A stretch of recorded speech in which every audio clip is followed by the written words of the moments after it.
तो यहाँ ध्रुव जी माँ से प्रार्थना करते हैं, कहा कि माँ क्या तपस्या करने से पिता की गोदी में बैठने का अधिकार मिलेगा? तो माँ कहती है कि बेटा यदि तूने तप कर लिया तो त्रिभुवन के जो स्वामी हैं उनकी गोदी में बैठने का अधिकार तुझे मिलेगा, जगत पिता के गोदी में बैठने का अधिकार मिलेगा बेटा। ये तप का प्रभाव है। यहाँ पर ध्रुव जी का संकल्प मजबूत हुआ। ध्रुव जी चल पड़े हैं। छोटे से ध्रुव जी 5 वर्ष के जंगल में चले हैं। चलते पहुंच गए मधुबन। मथुरा को मधुबन कहते हैं। पहुंचे हैं मधुबन में तो वहां पर नारद जी मिले। और नारद जी भागवत जी में जहां पर भी नारद जी का उल्लेख आता है, नारदो देव दर्शन लिखा है। जहां पर भी नारद जी का उल्लेख किया है, नारदो देव दर्शन।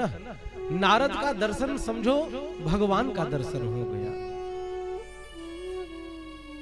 नारद जी मिले, सोचे कि छोटा सा है, पूछे बेटा कितनी बार भोजन करते हो? तो कहा कि बाबा जी दिन में 4-5 बार भोजन। बोले इस जंगल में तुझे भोजन ला करके कौन देगा? यहाँ तो हिंसक प्राणी रहते हैं, सिंह इत्यादि रहते, तुझे खा जाएंगे। कहा कि अब तो चाहे जो भी हो जाए, भोजन मिले या न मिले, लेकिन मेरी माँ ने कहा है, माँ के वचनों में पूर्ण निष्ठा। ध्रुव जी के इस दृढ़ विश्वास को, दृढ़ संकल्प को देख करके नारद जी प्रसन्न हुए और द्वादशाक्षर मंत्र की दीक्षा दी। ओम नमो भगवते वासुदेवाय। कहा कि बेटा इसी का जप करना, प्रभु का दर्शन होगा। और प्रभु से नारद जी कई दिनों तक प्रार्थना करते रहे कि ठाकुर जी मैंने दीक्षित किया है और उसको आश्वासन दिया है कि आपका दर्शन होगा, और कहीं आप अगर दर्शन न दिए तो मेरी बाणी मिथ्या हो जाएगी, झूठी हो जाएगी। और बालक ध्रुव जी मधुबन में बैठ गए हैं। ओम नमो भगवते वासुदेवाय का जप प्रारंभ कर दिया। श्री सुखदेव जी कहते हैं, जप करते करते त्रिरात्रांते त्रिरात्रांते कपित्थ वदराशनः आत्मवृत्त्यनुसारेण माशं नित्यर्चयन् हरिम्। कहते हैं कि त्रिरात्रांते त्रिरात्रांते 3 रात्रियां बीत गई जप करते हुए। और जब भूख लगे तो जंगल में कपित्थ बदरासन, कैथ का फल, बद्री माने बेर का फल, ये सब ग्रहण करके 3 रात्रि लगातार जप करते रहे। जब भूख लगे खा ले, क्षुधा मिटी तुरंत जप में बैठ जाए। जप चलता रहा। निरंतर भगवान हरि की आराधना करने लगे। समय बीता। श्री सुखदेव जी कहते हैं कि पंचमे माशानुप्राप्ते जितश्वासो नृपात्मजः ध्यायन् ब्रह्मपदैकेन तस्थौ स्थाणुरिवाचलः। हरि की आराधना करते करते पंचमे मास अनुप्राप्ति 5 महीना बीत गया महाराज। और कल हम लोगों ने सुना था कि जब श्री सुखदेव जी आए थे तो राजर्षि परीक्षित को यही कहा था कि जिस व्यक्ति की मृत्यु निकट हो उसमें एक सोपान बताया था, श्वास पर नियंत्रण, जित श्वास। और ध्रुव जी यम नियम आसन प्राणायाम प्रत्याहार धारणा ध्यान समाधि के माध्यम से नित्य निरंतर अहरनिश जप करते हुए श्वास को रोक दिया।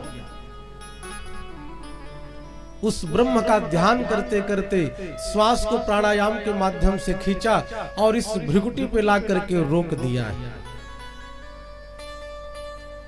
श्री सुखदेव जी कहते हैं, जितश्वासो निरिपात्मजः।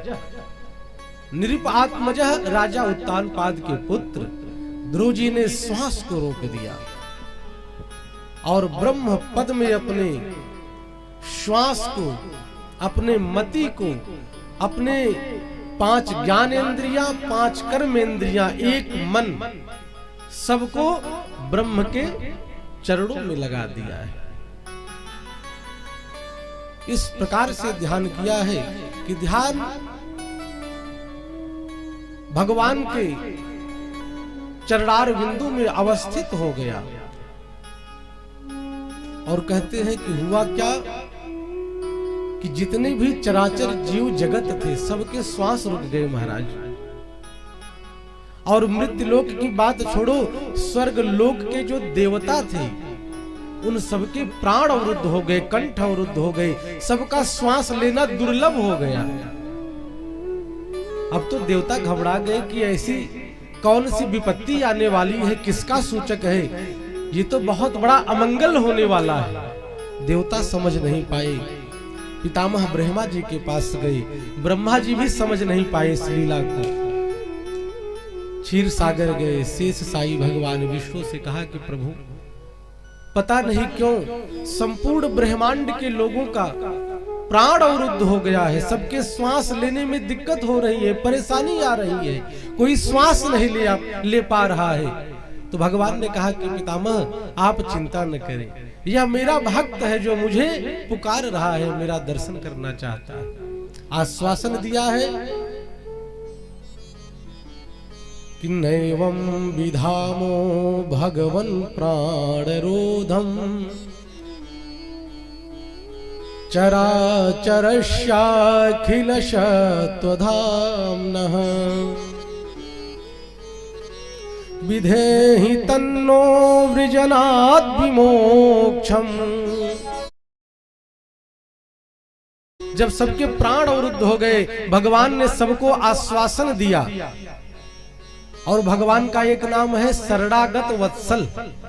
यदि दुष्ट भी भगवान के शरण में चला जाए तो भगवान भय मुक्त कर देते हैं। जैसे विभीषण जी रावण जी के भाई हैं, लेकिन जब ये भी शरण में गए हैं राम जी को, तो राम जी ने तुरंत इनका राज्य तिलक कर दिया। लंका अचल राज तुम करो, भय मुक्त कर दिए, अभय दान प्रदान किया। भगवान ध्रुव जी के पास प्रकट हुए और ध्रुव जी आंख बंद करके जो झांकी बाहर खड़ी है उसी झांकी का दर्शन भीतर कर रहे हैं। और जब भगवान को खड़े हुए कुछ समय हुआ तो भगवान ने उस झांकी का अंतर ध्यान कर दिया, खींच लिया। और जैसे किसी व्यक्ति को जगाया जाए, वो गहरी निद्रा में सो रहा हो तो वह हड़बड़ा जाता है, क्या हुआ। वही गति ध्रुव जी की हुई। ध्रुव जी की एकाएक आंख खुली और बाहर देखा तो जो झांकी भीतर थी वही झांकी बाहर खड़ी है। श्री सुखदेव जी कह रहे हैं ध्रुव जी भगवान को निहार रहे हैं और भगवान ध्रुव जी को निहार रहे हैं। तो राजर्षि परीक्षित ने कहा कि गुरुदेव प्रभु इतनी देर तक खड़े हैं। कहा कि हाँ राजर्षि परीक्षित, क्यों? क्योंकि ध्रुव जी विचार करते हैं मैं तो छोटा सा हूं, कहीं पढ़ने तो गया नहीं, और वह अखिलाधिपति ब्रह्मांडाधिनायक जगन नियंता जगदीश्वर जगदाधार, इनकी कैसे स्तुति करूं? क्यों? ज्ञान का तो कोई अवलंबन है नहीं, तो क्या कह करके पुकारूं? तो भगवान समझ गए। तो श्री सुखदेव जी कहते हैं भगवान ने अपने पांचजन्य शंख को ध्रुव जी के गाल से स्पर्श कराया। अब तो महाराज ध्रुव जी परम विद्वान हो गए। कहते हैं कि भगवान की कृपा जिस पर हो जाए तो गूंगा भी बोलने लगता है महाराज। कि मूक होई वाचाल पंगु चढ़ई गिरिवर गहन, मूकम करोति वाचालम पंगुम लंघयते गिरिम यत् कृपा तमहम वंदे परमानंद माधव। जिस पर भगवान की कृपा हो जाए महाराज तो कुछ भी असंभव नहीं। और भगवान ने जैसे ही उनके गाल से शंख को स्पर्श कराया, अब तो ध्रुव जी महाराज गा उठे, बड़ी प्यारी स्तुति करते हैं।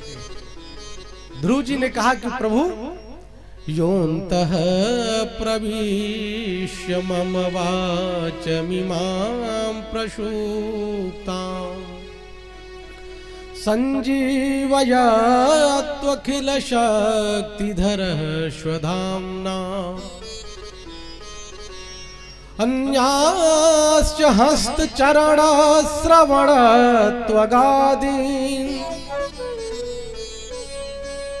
प्राणान्नमो भगवते पुरुषाय तुभ्यम्। ध्रुव जी कहते हैं कि प्रभु योऽन्तः प्रविश्य मम वाच इमाम प्रसूप्ताम, जो मेरी बाणी सोई हुई थी, प्रसूप्त अवस्था में थी, आपके स्पर्श कराने मात्र से वह बाणी मुखरित हो गई। तो कहा कि यह चमत्कार कैसे हुआ? कहा कि जैसे हम ही लोग हैं, कितनी बार संत बने, महंत बने, मठाधीश बने, 84 लाख योनियों में विचरण करते रहे, और भगवान की कृपा कटाक्ष हो जाए तो महाराज वो सारा ज्ञान अपने आप मुखरित हो जाता है। जैसे हम टीवी के माध्यम से, न्यूज के माध्यम से देखते हैं कि 5 वर्ष का बालक है, गीता का पाठ कर रहा है, तो यह 84 लाख योनियों में जीव घूमता रहता है। कितनी बार संत महंत बने, मठाधीश बने, विद्वान बने, केवल भगवान की कृपा हो जाए तो सारा ज्ञान भीतर ही है, तो वह ज्ञान मुखरित हो गया। तो ध्रुव जी कहते हैं योऽन्तः, मेरे भीतर वाच मिमाम प्रसूप्ताम, जो बाणी मेरी सोई हुई थी वो मुखरित हो गई, जागृत हो गई। और हे प्रभु मैं सत्य कहता हूं, वैसे तो कहा जाता है शास्त्र में कि रसना के देवता वरुण देव, आंख के देवता भगवान सूर्य, कान के देवता ये जो दिशाएं हैं 10 दिशा है, तो हमारे शरीर के जितने भी अंग हैं इनके सभी देवता हैं। लेकिन ध्रुव जी कहते हैं कि प्रभु कहने में सबके पृथक पृथक देवता हैं, लेकिन उन देवताओं के भी देवता तो आप।